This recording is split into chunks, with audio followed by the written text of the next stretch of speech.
Paste వచ్చేసి 4 onions, 1 టమాటా, కాస్త జీరా, వెల్లుల్లి రెబ్బలు, అల్లం. చేపలను ఎప్పుడైనా ఇలా వేయించి తీసుకోవాలి. చేపలకు సరిపడా చింతపండు. ఇప్పుడు తీసుకున్న మసాలాని ఆయిల్లో వేసుకోండి. ఇలా బాగా ఫ్రై అవ్వనివ్వండి. పులుసుకి సరిపోయిన సాల్ట్ అయితే వేసుకోండి. దీంట్లోనే ఇలా 3 పచ్చిమిర్చి వేసుకోండి, ఘాట్లు పెట్టుకొని బాగుంటుంది. ఇప్పుడు ఇది చక్కగా వేగిపోయింది కదా, దీంట్లోనే కారం కూడా వేసుకోండి. దీన్ని బాగా మిక్స్ చేసుకోండి.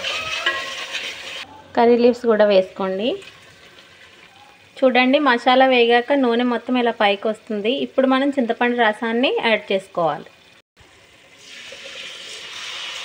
ఇప్పుడు ఈ పులుసులో వేయించుకొని పెట్టుకున్న చేపలు ఒక్కొక్కటి ఇలా వేసుకోండి.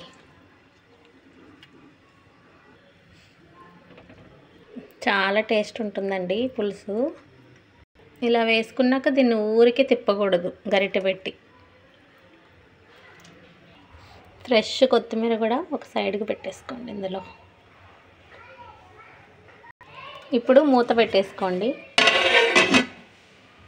చూడండి, పులుసు పైన నూనె అంతా ఎలా వచ్చేసిందో పైకి బాగా మరుగుతుంది. అయిపోయిందండి. లాస్ట్ని కొత్తిమీరతో ఇలా గార్నిష్ చేసుకోండి. నచ్చితే సబ్స్క్రైబ్ చేసుకోండి. బాయ్.